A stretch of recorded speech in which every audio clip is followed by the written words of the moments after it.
Now I'm putting on the low and drive valve body, the one that's on the side there. Again, I'm going to just smear this with oil just so that gasket doesn't stick on the case. Another thing I'm going to do, where you bolt this linkage in from the rear in, I'm just going to put a bit of elastic on the thread only, just so no oil can pass through there. You can see that bolt hole goes right through, so the other one doesn't go through, this one up here, but that one does. So I'm just going to put a bit of elastic on the thread. Now I just forgot to put this gasket on under this little valve body, so I'm going to just go ahead and do that and continue.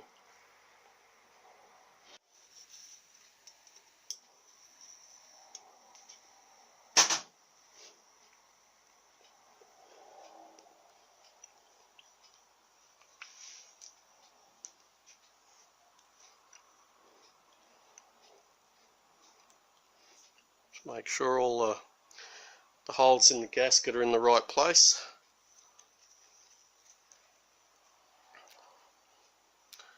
Add a little bit more up here.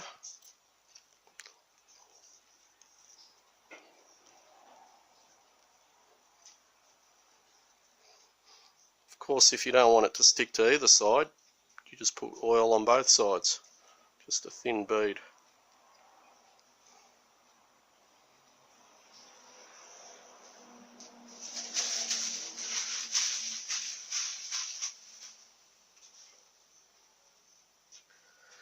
Okay, and we're putting the little low and drive valve body back on. Made sure we've put the O-ring in there. Just have a double check of everything. We can see that throttle valve working. That seal's got a little bit of resistance on it for some reason. Probably needs a little bit of oil on it, but that'll wear out pretty quickly. There should be a spring on that, or the linkage will pull it back anyway. Alright.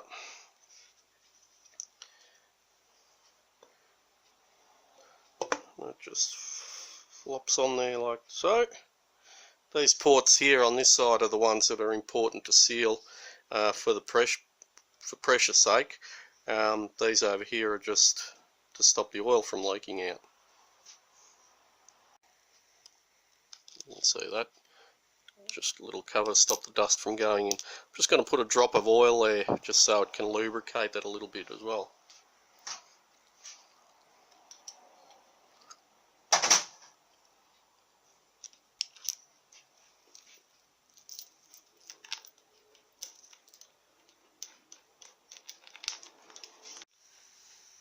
So here we've got the servo cover.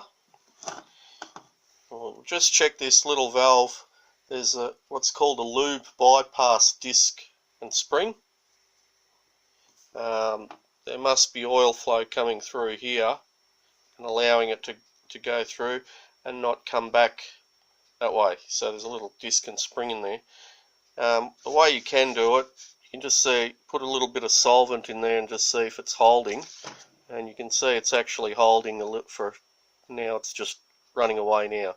It will run away. It's just a disc and a spring holding up against that little washer there. So what I've done is I've squirted solvent in both ends and just blown it out with air, going both ways. You can see it's just blowing a tiny bit of air there, and this way it's blowing quite equal. So it's just a little valve setup.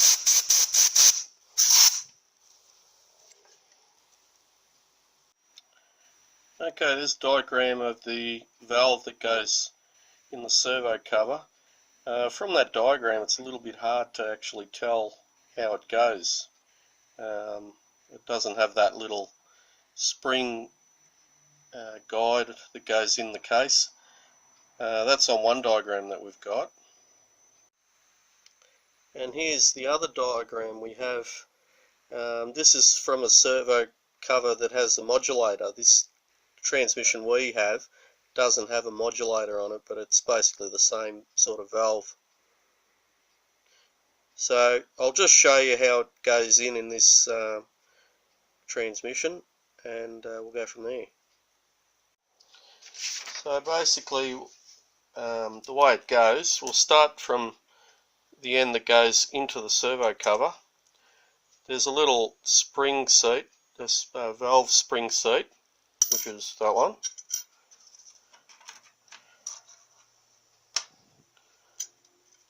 And that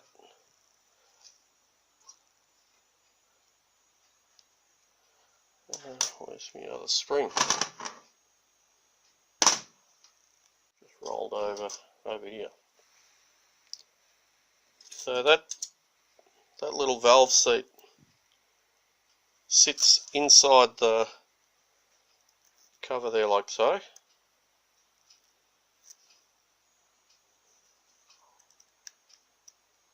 Like that. And the other spring goes on the outside. Now, for some reason,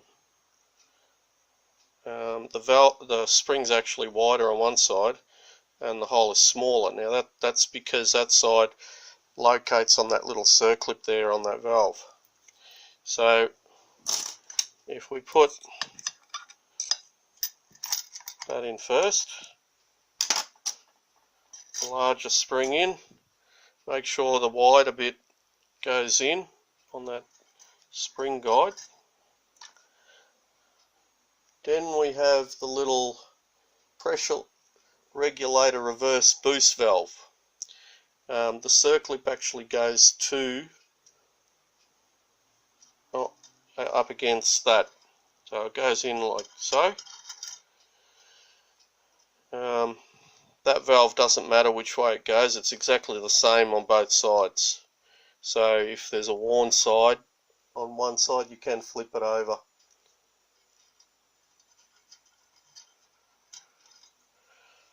Then we have the little pressure regulator reverse boost valve guide, they call it. And you can't actually put that in the wrong way, because you'll find that that little spring will fit over the top of that little guide bit, and it doesn't fit very well on the other side. So that goes on there like so. We still haven't replaced that there's a little O-ring on there, square cut O-ring. And then that'll go like so. And that spring will hit up against that little circlip. Remember, this part goes inside the transmission. And that's basically how it goes. You can see this guide's been bent out of shape a bit. I don't know why that's happened, but what I'm going to do is I'm just going to straighten it up by just squeezing it in the vise, just so it's flat instead of twisted like that. So I don't know what would have caused that. You can see that. And there, I've straightened it up a bit, but I've just ended up clamping it over here and here in the vise until it's leveled up, but it's still out of round. So I don't know why someone would have bent that far out of shape. It's just, it doesn't actually do much. So I'll just take this out, and that actually just sits in there. It's just like a guide. So over here it sits in there, and then the rest of it will sit in the case.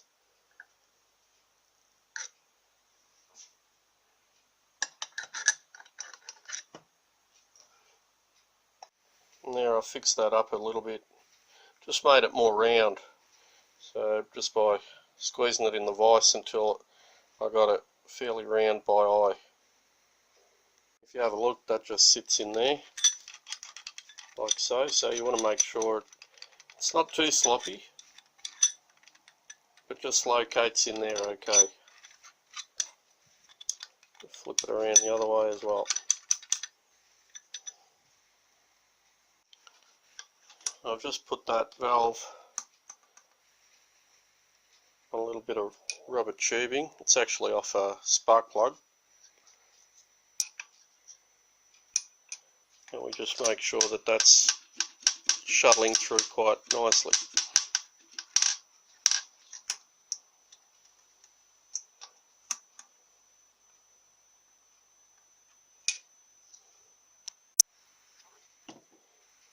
Okay, give it a blowout.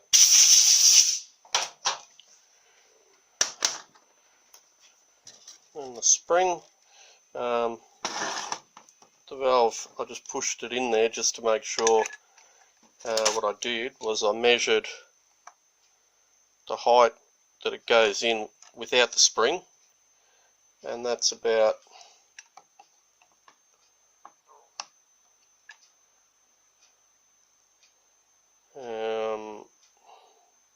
my camera won't focus, 740 thou. And I measured how far it goes in the case, and it actually goes 840 thou. So that sleeve can actually move about 100 thou. So you want to make sure that it's opened up enough that still goes freely inside there, otherwise you're going to end up getting it stuck in the bore. That one goes over here. So that's all ready to put in. That one goes that way. And we'll just being very careful when you're taking out this. Just keep your thumb on there.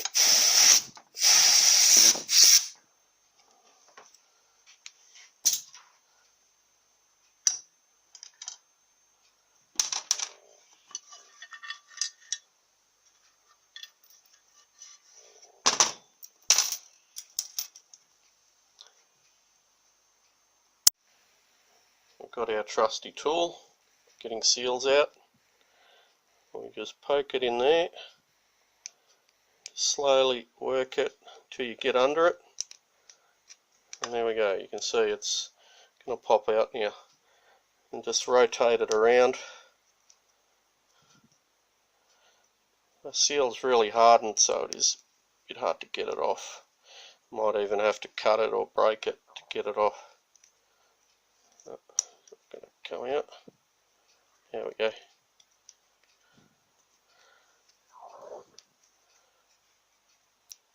There we go. Broke. That's why it come off. Okay.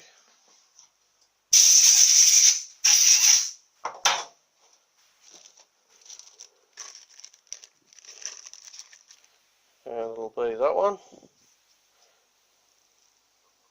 It's not as tight in the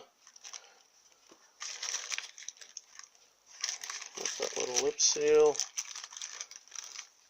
It's not that one. You can see the original one was about 100 thou, and the new one is 80 thou, so not real flash. Anyway, I'll put that in there. We just put it in, put one side in, and just slowly stretch it in. There we go. And that seal will actually spread out a little bit because it looks like it's pretty raised. So when we push that into that bore, it'll actually compress it. The rubber has to go somewhere, so it's just going to go wider. So anyway, we'll put that part back in here, the other part back in the case. Also not forgetting there's that other large spring that sits in here on the servo. Sleeve in, put the valve in, slowly, don't force it. Put that spring in. There you go, that part's ready to reassemble. Get rid of that old spring. we're going to put the spring retainer in first. It's actually flipped over.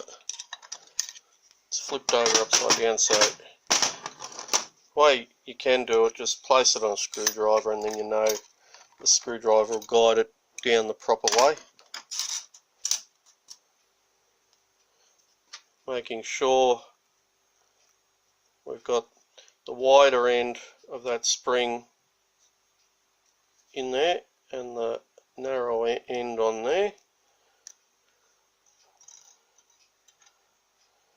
Goes on there like so. The bigger spring, the valve, doesn't matter which way it goes.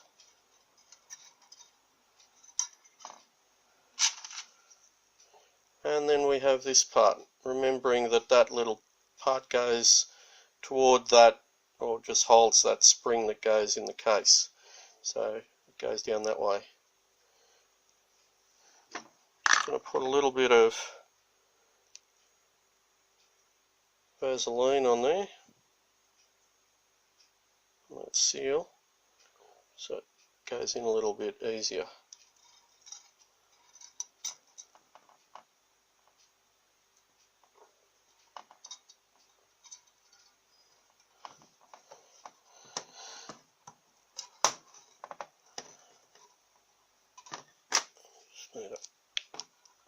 It is a new seal, so it's going to go in a bit tighter than normal until that frees up a little bit.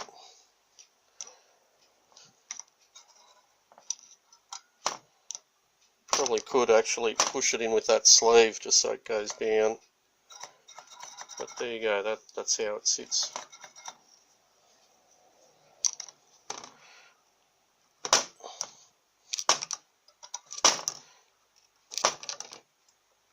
I'm worried that's not going to pop out, that spring's going to pop it out.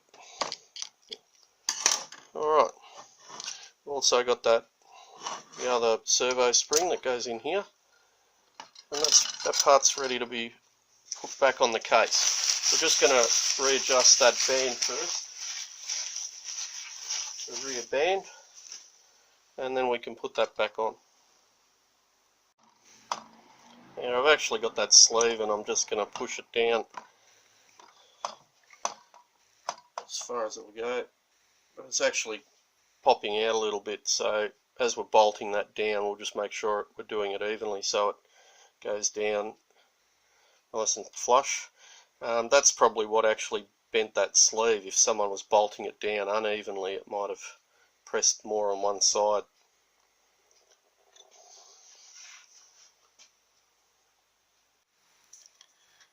Now basically the rear band adjustment, there's the 1953 to 54 details. You've got to adjust the travel of it. So if you just read through those instructions there, ours is a 57 Chev, so we've got to actually make it travel between 5/32 and 7/32 of an inch.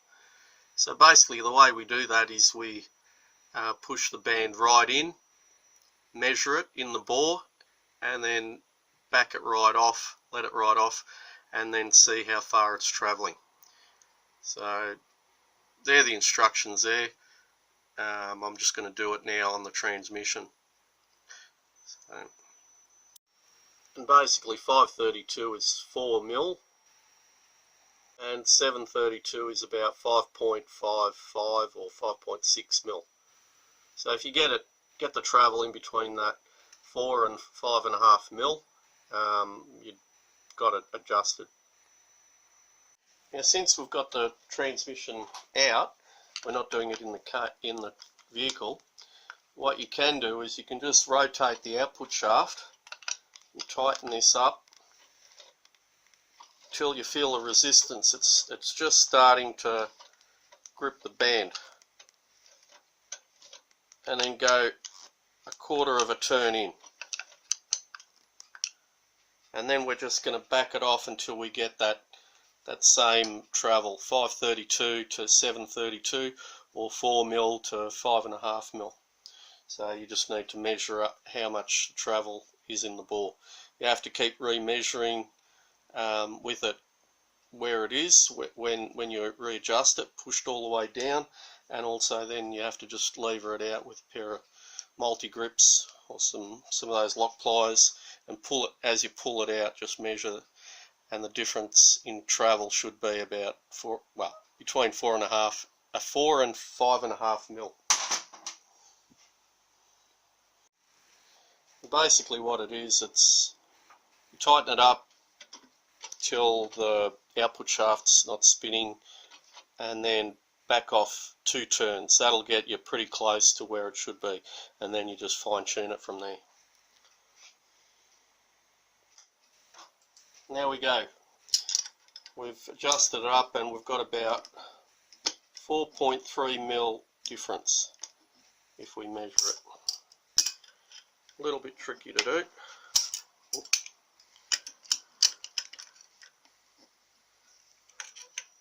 We got 16.52 mil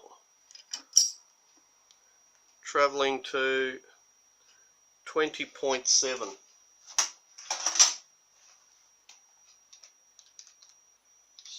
Minus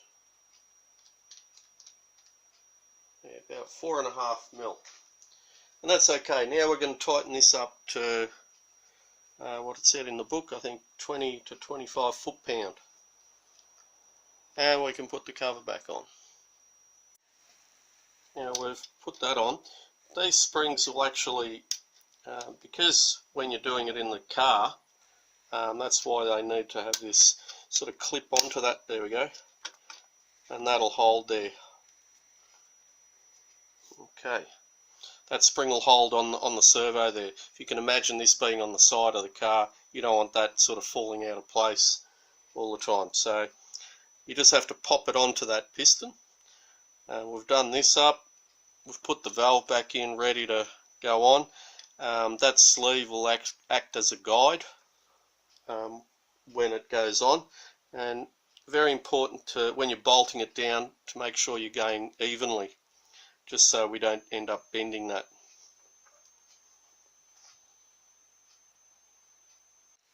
Now again, the gasket has stretched a little bit, so I'm just going to put that in the microwave a little bit just to shrink it down a little bit. And there we have it, hot out of the oven. And that's beautiful. Those holes line up perfectly. Make sure you remember to tighten the lock nut on that. Okay. Got the valve in place there, and we're ready to bolt it down slowly.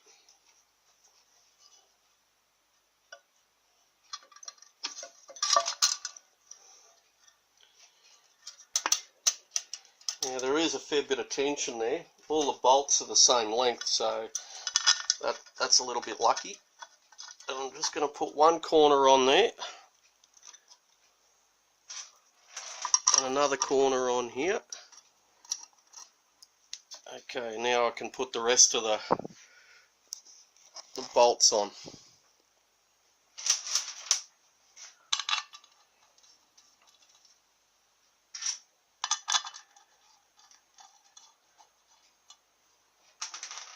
Just try and keep it nice and even.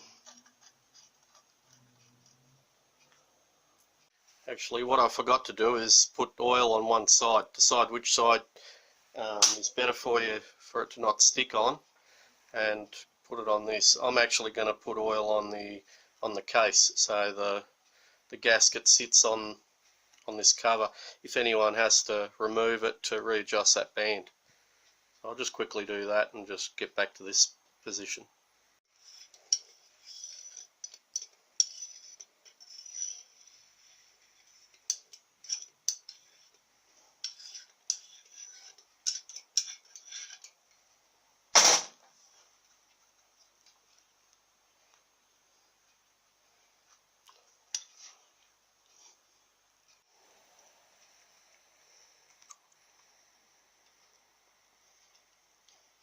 Oil actually helps stick it in place as well a little bit.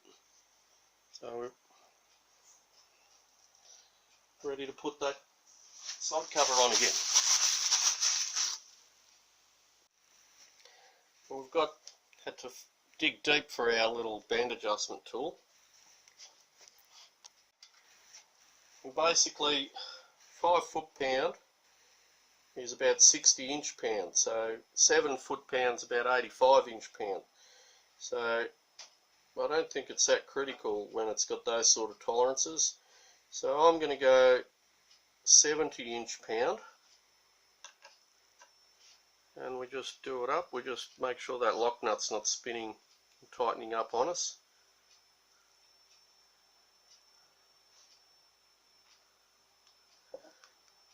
And there we go. And now we go back off. Now if it hasn't got that little cushion spring, the extra little spring on that servo, you back off 3 turns. If it has, you back off 4 turns. So I reckon we're pretty safe to go 3.5 turns. So we just back it off. 1, 2, 3 and a half. Put the lock nut on.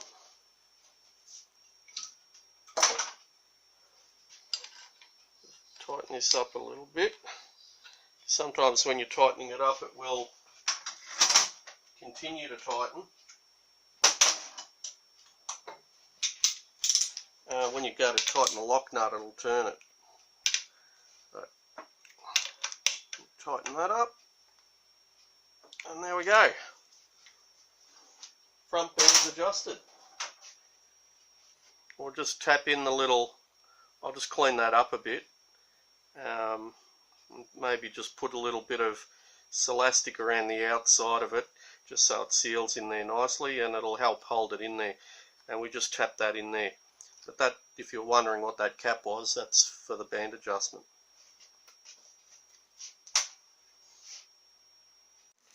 And we're going to replace the bush and seal in the extension housing.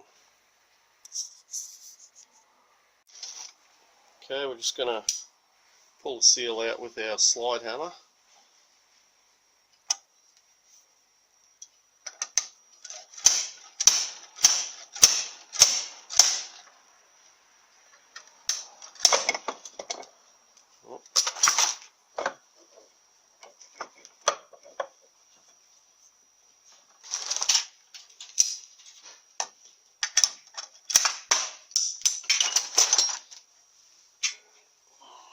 Go. So we're just going to smack that out.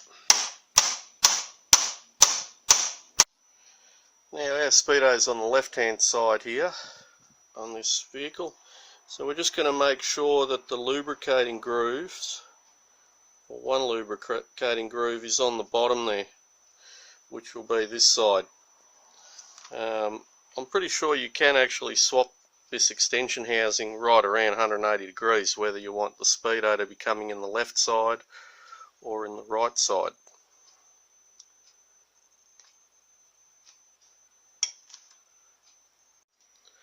We'll put the groove on the bottom over here.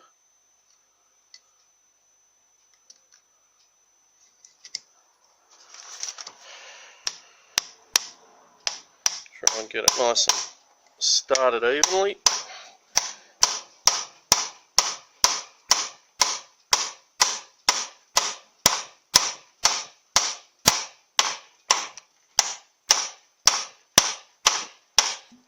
I'm just going to go up to that chamfer there, so it's actually sticking out a little bit higher.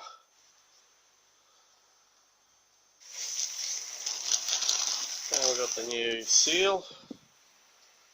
Just check to make sure that spring hasn't popped out. It's in there. Now we've got our nice flat bit of metal. I'm just going to make sure we tap it in nice and flat. And you can hear there's a different sound when it gets to the bottom.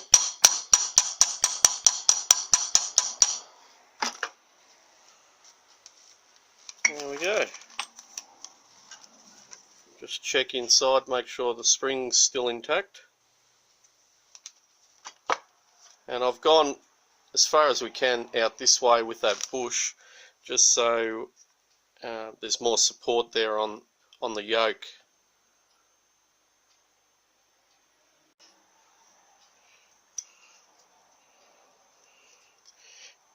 See how it just popped off? What you can do, you just twist it anti-clockwise when you're putting it on, and the rubber will actually be pulling down on itself. So that's what I'm going to do. There we go. So it's always pulling down a bit. Don't forget that little spacer there. And now we're going to put the linkages back on. And I'm just fiddling with this linkage. So what's happened, the linkage that goes across here to the selector shaft, there was a little bit of where the moulding join or rib was hitting on this. So what I've done is I've just got the die grinder and just ground that down a bit just so it doesn't hit it. It was just stopping it from going into park easily. And also now what I've found is this linkage here, you can see there's a fair bit of slop. So what I'm going to do, I've got some smaller washers, or smaller size washers, and drilled them out to 1/2 inch, which is this shaft here. And what I'm going to do is I'm going to just MIG weld them on the inside there, just either side.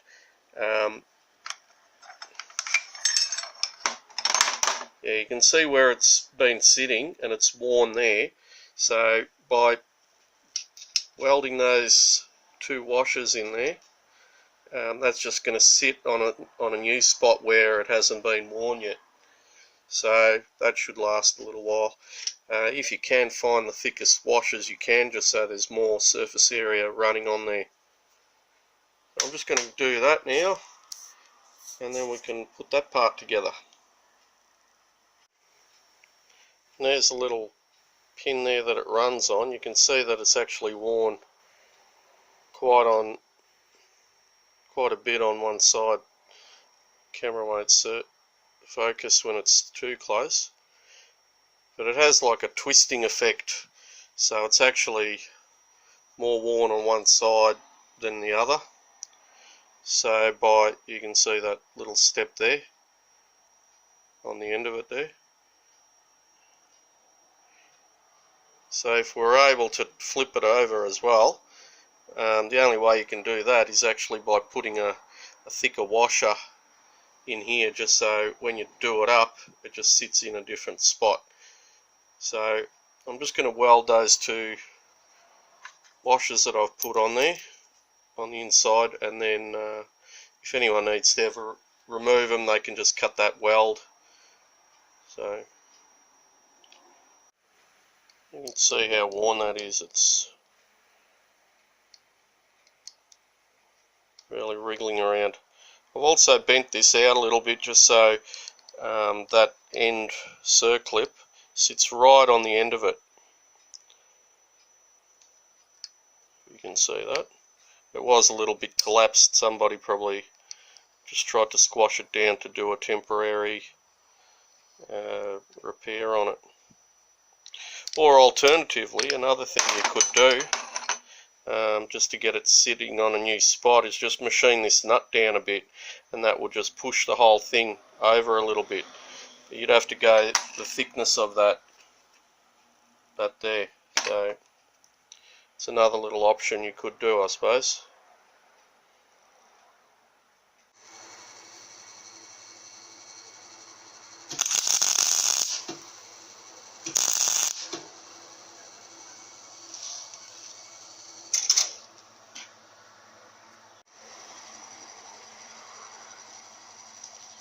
Now it's come up a little bit, so I just need the weld's pulled it up a bit, so I just need to clamp it down a little bit so I can just tack it on the other side as well.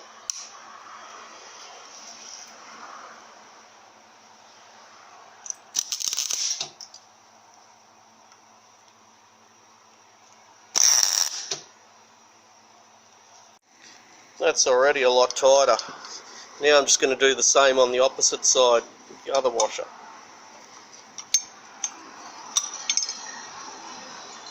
So I've just tacked it on either side, so if anyone ever needs to remove it, they can just cut it off.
There we go, that's a lot tighter.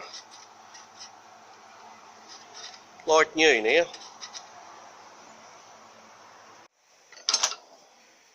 And you can see it just with the two little welds on the washer. What I'm going to do is I'm actually just going to machine the head just a tiny little bit, just so it sits up a little bit as well. So that way when I bolt it onto the case, it'll just sit on another spot, because it seems like it's having this twisting effect, so it's wearing more on one side up here and on the other side here, so the way it twists. So I'll just machine that off a little bit just so it's a little bit more square.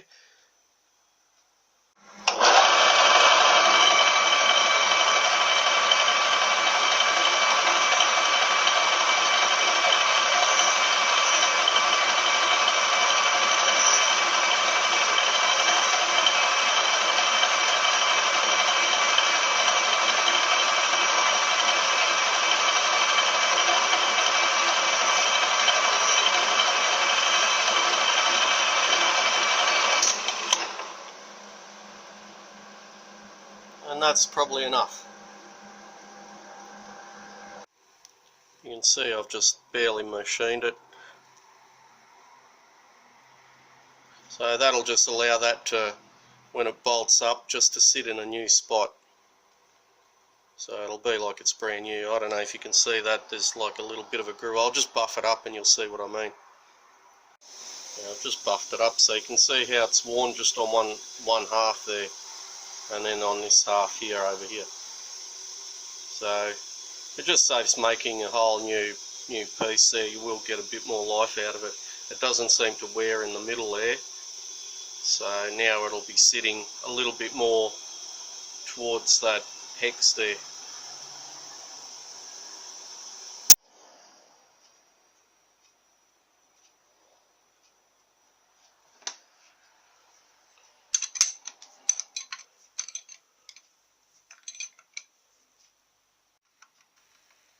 You can see it's much tighter in there.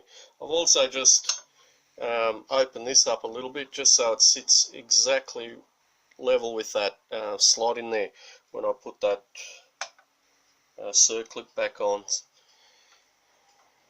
because you don't want it to be pushing up against that circlip. It'll eventually try and pop it off. So that's very good. I'm happy with that.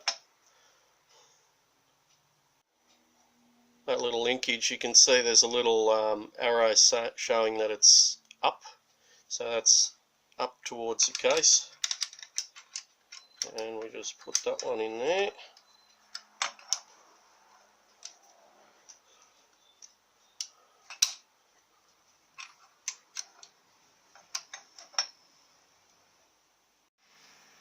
There we go.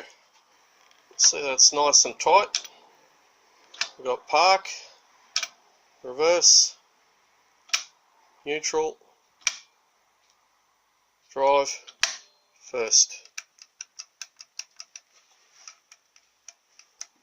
Still a little bit of slop there, but nowhere near as much as what it was.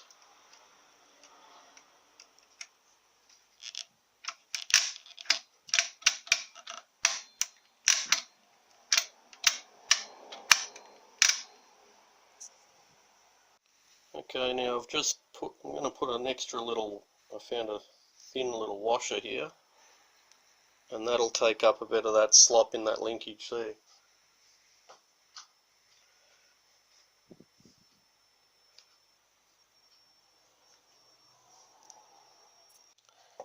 Now the old filter, you can see it's been a little bit damaged there on the mesh, and I've got this new old stock one, but it looks completely different.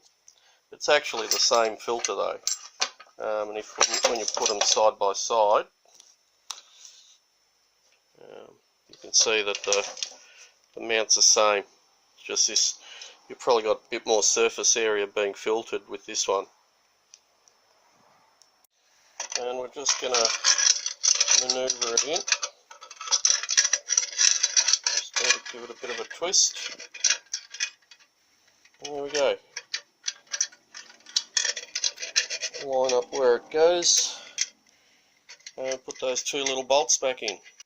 And in that little cover, don't forget to replace that little O-ring in there on the filler tube.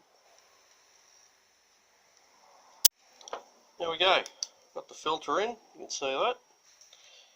And we're just going to put one of those neodymium magnets just here, where it's easy to get to when you do a service on it. So we're going to pull it out. So that'll help collect a lot of that rubbish as well. So now we've just got the side cover, the cover that goes on the where the filter is, and that's also the filler tube. The filler tube goes into there, and we're basically done. We'll give it a paint job and we can put it back in. There we go, all painted up and ready to go in. You might find that you burn yourself because the dipstick's way down there right next to the exhaust manifold, and the dipstick's only very short. So I'll show you what necessity is the mother of all invention, so I'll show you what I've done. I've made this little jigger, and that's basically an extender. So what you do, we just spiral it on like so. It just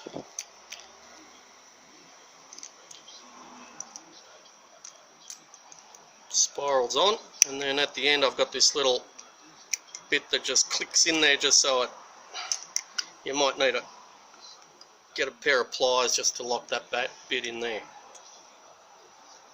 And there it is. It's on about 45 degrees angle, just so you can poke it down in there when you're testing the oil level. I don't leave this on, this is only just to test the oil level. There we go. I've just poked a hose down there. Makes it easier, I don't have to put my hands right down there and possibly burn myself. So we'll pump a bit of oil in there and then go through the gears. With the motor running, we'll check the oil level hot.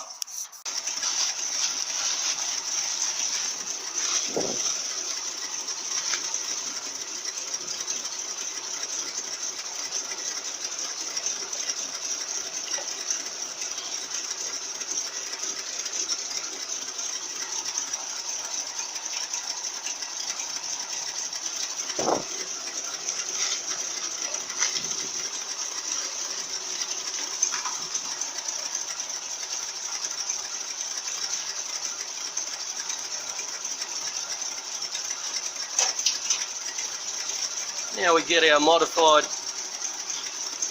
holder. It's a little bit hard to see there, but you can see I don't have to put my hands anywhere near near the manifold. Make sure it's all the way down.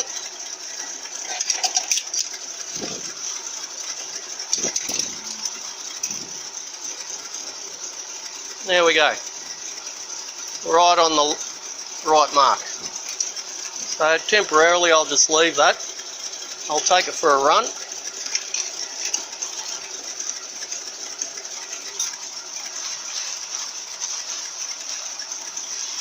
And we'll check the oil level hot. There we go. We've gone for a test run and just check the oil level hot with our little measurer. Now we can unswivel this and put it back on. Just might help you not burn yourself. Here we go, we've fitted the transmission in. He's got a rocker cover oil leak. You can't, a bit hard to see, but it's coming down all the way from up there. But everything seems to be changing okay.